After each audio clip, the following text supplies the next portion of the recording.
Kuhn, la estructura de las revoluciones científicas. Introducción, un papel para la historia. Si se considera la historia como algo más que un depósito de anécdotas o cronología, puede producir una transformación decisiva de la imagen que tenemos actualmente de la ciencia. Esa imagen fue trazada previamente incluso por los mismos científicos, sobre todo a partir del estudio de los logros científicos llevados a cabo que se encuentran en las lecturas clásicas y más recientemente en los libros de texto con los que cada una de las nuevas generaciones de científicos aprenden a practicar su profesión.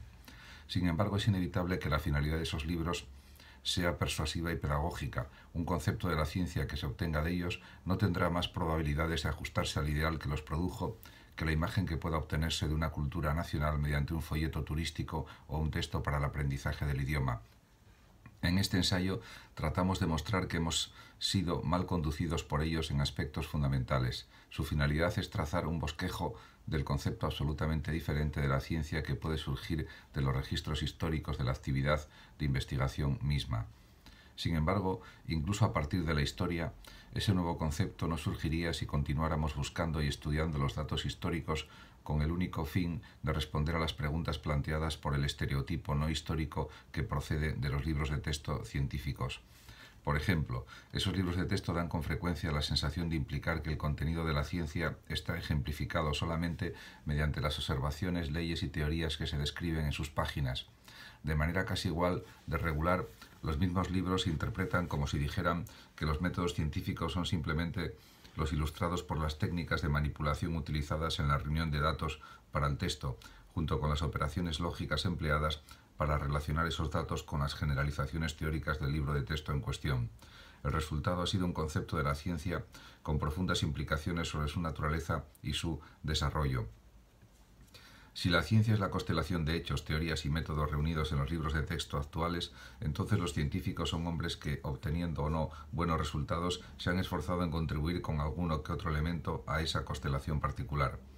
El desarrollo científico se convierte en el proceso gradual mediante el que esos conceptos han sido añadidos solos y en combinación al caudal creciente de la técnica y de los conocimientos científicos, y la historia de la ciencia se convierte en una disciplina que relata y registra esos incrementos sucesivos y los obstáculos que han inhibido su acumulación.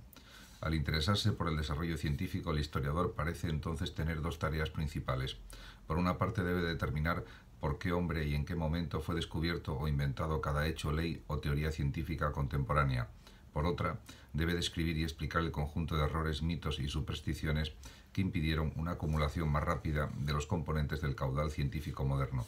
Muchas investigaciones han sido encaminadas hacia esos fines y todavía hay algunas que lo son. Sin embargo, durante los últimos años, unos cuantos historiadores de la ciencia han descubierto que les es cada vez más difícil desempeñar las funciones que el concepto del desarrollo por acumulación les asigna. Como narradores de un proceso en incremento, descubren que las investigaciones adicionales hacen que resulte más difícil, no más sencillo, el responder a preguntas tales como ¿cuándo se descubrió el oxígeno? ¿Quién concibió primeramente la conservación de la energía? Cada vez más, unos cuantos de ellos comienzan a sospechar que constituye un error el plantear ese tipo de preguntas. Quizá la ciencia no se desarrolla por medio de la acumulación de descubrimientos e inventos individuales. Simultáneamente, esos mismos historiadores se enfrentan a dificultades cada vez mayores para distinguir el componente científico de las observaciones pasadas y las creencias de lo que sus predecesores se apresuraron a tachar de error o superstición. Cuanto más cuidadosamente estudian, por ejemplo, la dinámica aristotélica, la química flogística o la termodinámica calórica, tanto más seguros se sienten de que esas antiguas visiones corrientes de la naturaleza en conjunto no son ni menos científicos ni más el producto de la idiosincrasia humana que las actuales. Si esas creencias anticuadas deben denominarse mitos, entonces estos se pueden producir por medio de los mismos tipos de métodos y ser respaldados por los mismos tipos de razones que conducen en la actualidad al conocimiento científico. Por otra parte, si debemos considerarlos como ciencia, entonces ésta habrá incluido conjuntos de creencias absolutamente incompatibles con las que tenemos en la actualidad. Entre esas posibilidades, el historiador debe escoger la última de ellas. En principio, las teorías anticuadas no dejan de ser científicas por el hecho de que hayan sido descartadas. Sin embargo, dicha opción hace difícil poder considerar el desarrollo científico como un proceso de acumulación.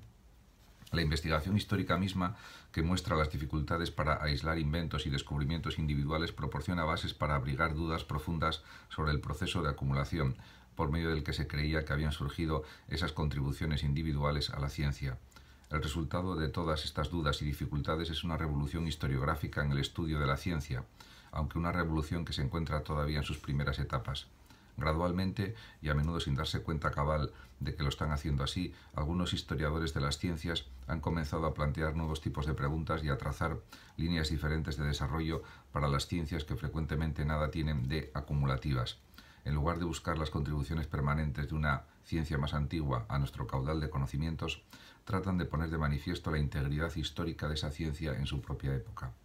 Por ejemplo, no se hacen preguntas respecto a la relación de las opiniones de Galileo con las de la ciencia moderna, sino más bien sobre la relación existente entre sus opiniones y las de su grupo, o sea, sus maestros contemporáneos y sucesores inmediatos en las ciencias. Además, insisten en estudiar las opiniones de ese grupo y de otros similares desde el punto de vista a menudo muy diferente del de la ciencia moderna, que concede a esas opiniones la máxima coherencia interna y el ajuste más estrecho posible con la naturaleza. Vista a través de las obras resultantes, que quizá estén mejor representadas en los escritos de Alexandre Coiré, la ciencia no parece en absoluto la misma empresa discutida por los escritores pertenecientes a la antigua tradición historiográfica. Por implicación al menos, esos estudios históricos sugieren la posibilidad de una imagen nueva de la ciencia. En este ensayo vamos a tratar de trazar esa imagen, estableciendo explícitamente algunas de las nuevas implicaciones historiográficas. ¿Qué aspecto de la ciencia será el más destacado durante ese esfuerzo? El primero, al menos en orden de presentación, es el de la insuficiencia de las directrices metodológicas para dictar por sí mismas una conclusión sustantiva única a muchos tipos de preguntas científicas.